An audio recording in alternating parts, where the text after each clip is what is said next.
स्वामी विवेकानंद जन्म नाम नरेंद्र नाथ दत्त, भारतीय हिंदू सन्यासी और 19वीं शताब्दी के संत रामकृष्ण के मुख्य शिष्य थे। भारत का आध्यात्मिकता से परिपूर्ण दर्शन विदेशों में स्वामी विवेकानंद की उत्कृष्टता के कारण ही पहुंचा। भारत में हिंदू धर्म को बढ़ाने में उनकी मुख्य भूमिका रही और भारत को औपनिवेशिक बनाने में उनका मुख्य सहयोग रहा। विवेकानंद ने रामकृष्ण मठ और रामकृष्ण मिशन की स्थापना की, जो आज भी भारत में सफलता पूर्वक चल रहा है। उन्हें प्रमुख रूप से उनके भाषण की शुरुआत मेरे अमेरिकी भाइयों और बहनों के साथ करने के लिए जाना जाता है, जो शिकागो विश्व धर्म सम्मेलन में उन्होंने हिंदू धर्म की पहचान कराते हुए कहे थे। उनका जन्म कलकत्ता के बंगाली कायस्थ परिवार में हुआ था। स्वामी जी का ध्यान बचपन से ही आध्यात्मिकता की ओर था। उनके गुरु रामकृष्ण का उन पर सबसे ज़्यादा प्रभाव पड़ा, जिनसे उन्होंने जीवन जीने का सही उद्देश्य जाना, स्वयं की आत्मा को जाना और भगवान की सही परिभाषा को जानकर उनकी सेवा की और सतत अपने दिमाग को भगवान के ध्यान में लगाए रखा।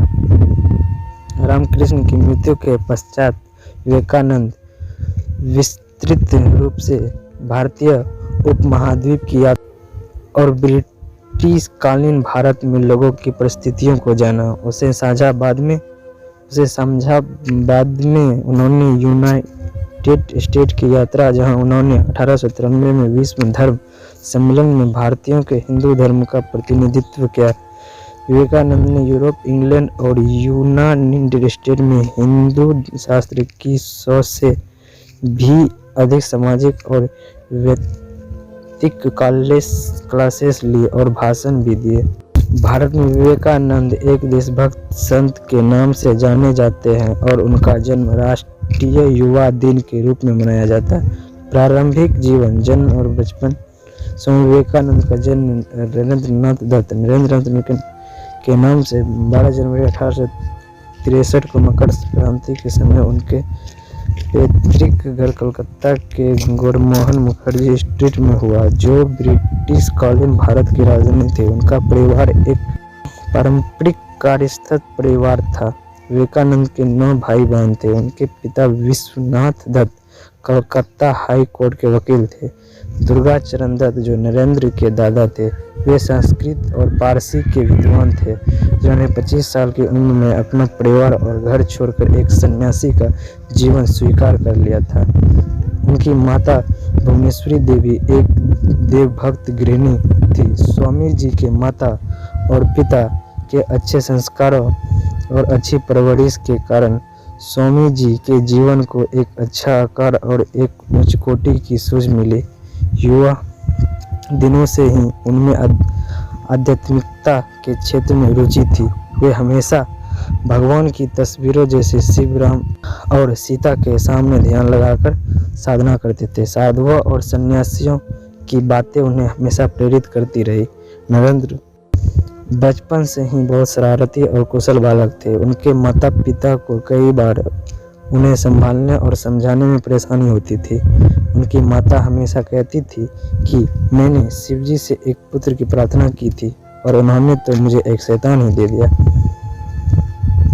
स्वामी विवेकानंद शिक्षा। 1871 में 8 साल की आयु में स्वामी विवेकानंद को ईश्वर चंद्र विद्यासागर मेट्रोपॉलिटन इंस्टीट्यूट में डाला गया। 1877 में जब उनका परिवार रायपुर स्थापित हुआ, तब तक नरेंद्र ने उस स्कूल से शिक्षा ग्रहण की। 1879 में उनके परिवार के कलकत्ता वापस आ जाने के बाद प्रेसिडेंसी कॉलेज की एंट्रेंस परीक्षा में फर्स्ट डिवीजन लाने वाले वे पहले विद्यार्थी बने। वे विभिन्न विषयों जैसे दर्शन, शास्त्र, धर्म, इतिहास, सामाजिक विज्ञान, कला और साहित्य के उत्सुक पाठक थे।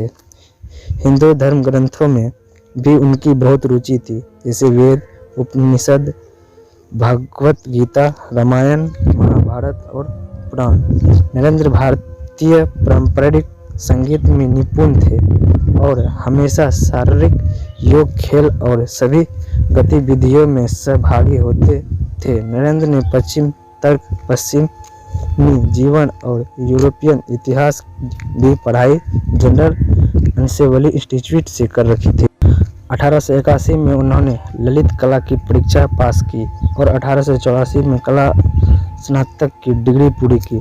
नरेंद्र ने David Hume, Immanuel Kant, Johann Gottlieb Fichte, Baruch Spinoza, George डब्ल्यू.एफ.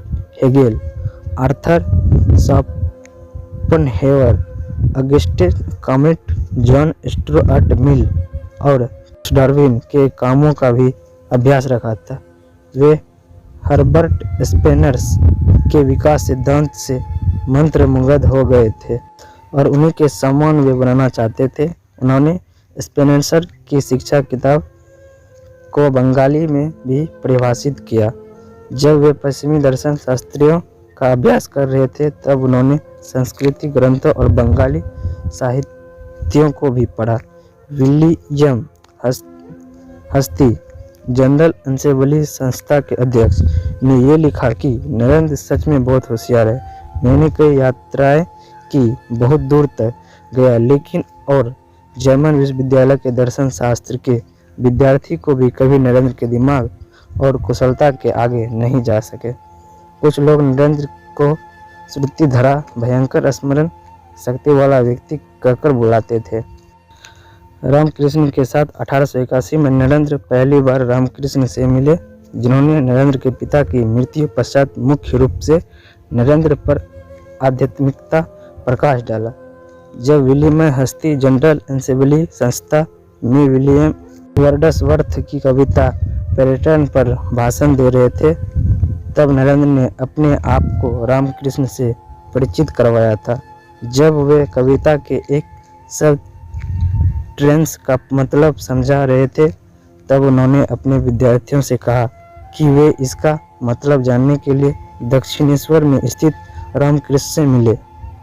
उनकी इस बात ने कई विद्यार्थियों को रामकृष्ण से मिलने प्रेरित किया, जिसमें नरेंद्र भी शामिल थे। वे व्यक्तिगत रूप से नवंबर 1881 में मिले, लेकिन नरेंद्र उसे अपनी रामकृष्ण के साथ पहली मुलाकात नहीं मानते और न ही कभी किसी ने उस मुलाकात को नरेंद्र और रामकृष्ण की पहली मुलाकात के रूप में देखा।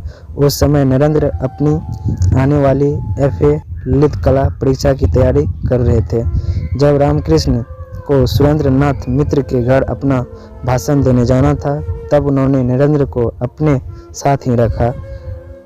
प्राजपेय के अनुसार उस मुलाकात में रामकृष्ण ने युवा नरेंद्र को कुछ गाने के लिए कहा था और उनके गाने की कला से मोहित होकर उन्होंने नरेंद्र को अपने साथ दक्षिणेश्वर चलने कहा। 1881 के अंत और 1882 में प्रारंभ में नरेंद्र अपने दो मित्रों के साथ दक्षिणेश्वर गए और वे रामकृष्ण से मिले। उनकी यह मुलाकात उनके जीवन का सबसे बड़ा टर्निंग पॉइंट बना। उन्होंने जल्द ही रामकृष्ण को अपने गुरु के रूप में स्वीकार नहीं किया और न ही उनके विचारों के विरुद्ध कभी गए। वे तो बस उनके चरित्र से प्रभावित थे, इसलिए जल्दी से दक्षिणेश्वर चले गए। उन्होंने जल्द ही रामकृष्ण के प्रेम, आनंद और स्वप्न को कल्पना शक्ति की मनगढ़ंत बातों और मति भ्रम के रूप में देखा। ब्रह्म समाज के सदस्य के रूप में वे मूर्ति पूजा, बहुदेववाद और रामकृष्ण की काली देवी के पूजा के विरुद्ध थे। उन्होंने समझना को ईश्वर निंदा और पागलपंथी समझते हुए अस्वीकार किया और उनका उपहास भी उड़ाया। नरेंद्र ने रामकृष्ण की परीक्षा भी ली, जिन्होंने रामकृष्ण उस विवाद को धैर्यपूर्वक सहते हुए कहा, सभी दृष्टिकोण से सत्य जानने का प्रयास करें। नरेंद्र के पिता की 1884 में अचानक मृत्यु हो गई और परिवार दिवालिया बन गया था। साहूकार दिए हुए कर्जे को वापस करने की मांग कर रहे थे और उनके रिश्तेदारों ने भी उनके पूर्वजों के घर से उनके अधिकारों को हटा दिया था। नरेंद्र अपने परिवार के लिए कुछ अच्छा करना चाहते थे।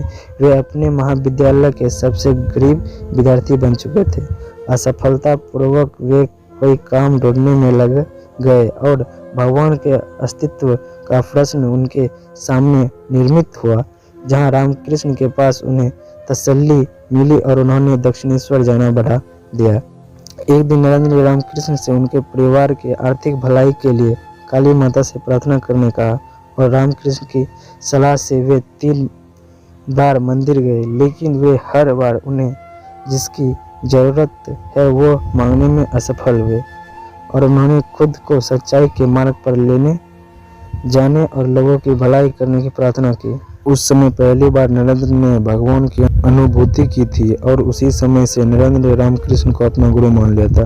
1885 में रामकृष्ण को गले का कैंसर हुआ और इस वजह से उन्हें कलकत्ता जाना पड़ा और बाद में कॉन्सिस-पेरो गार्डन जाना पड़ा। नरेंद्र और उनके अन्य साथियों ने रामकृष्ण के अंतिम दिनों में उनकी सेवा की और साथ ही नरेंद्र की आध्यात्मिकता शिक्षा भी शुरू हुई थी। फिर विकल्प समाधि का अनुभव लिया। नरेंद्र और उनके अन्य शिष्यों ने रामकृष्ण से भगवा पोशाक लिया। तपस्वी के समान उनकी आज्ञा का पालन करते रहे। रामकृष्ण ने अपने अंतिम दिनों में उन्हें सिखाया कि मनुष्य की सेवा करना ही भगवान की सबसे बड़ी पूजा है। रामकृष्ण ने नरेंद्र को अपने मठवासियों का ध्यान रखने कहा और कहा कि वे नरेंद्र को एक गुरु की तरह देखना चाहते हैं और रामकृष्ण 16 अगस्त 1886 को कोशिशपुरे में सुबह के समय भगवान को प्राप्त हुए। मृत्यु 4 जुलाई 1902 उनकी मृत्यु का दिन को विवेकानंद सुबह जल्दी उठे और बेलूर मठ के पूजा घर में पूजा करने गए और बाद में 3 घंटों तक योग भी किया। उन्होंने छात्रों को शुल्क यजुर्वेद, संस्कृत और योग साधना के विषय में पढ़ाया। बाद में अपने सहशिष्यों के साथ चर्चा की और रामकृष्ण मठ में वैदिक महाविद्यालय बनाने पर विचार विमर्श किए। 7 PM को विवेकानंद अपने रूम में गए और अपने शिष्य को शांति भंग करने के लिए मना किया और योगा करते समय उनकी मृत्यु हो गई। उनके शिष्यों के अनुसार उनकी मृत्यु का कारण उनके दिमाग में रक्तवाहिनी में दरार आने के कारण उन्हें महासमाधि प्राप्त होना है। उनके शिष्यों के अनुसार उनकी महासमाधि का कारण ब्रह्मद्रा योगा का एक प्रकार था। उन्होंने अपनी भविष्यवाणी को सही साबित किया कि वे 40 साल से ज़्यादा नहीं जिएंगे। बेलूर की गंगा नदी में उनके शव को चंदन की लकड़ियों से अग्नि दी गई। तो दोस्तों, सभी तरह की कहानियाँ लगातार सुनने के लिए इस चैनल को सब्सक्राइब करके घंटी के बटन को दबाकर ऑल पर सेट कर लीजिए ताकि आने वाली वीडियो का नोटिफिकेशन आपके पास तुरंत पहुंच जाए। जय हिंद।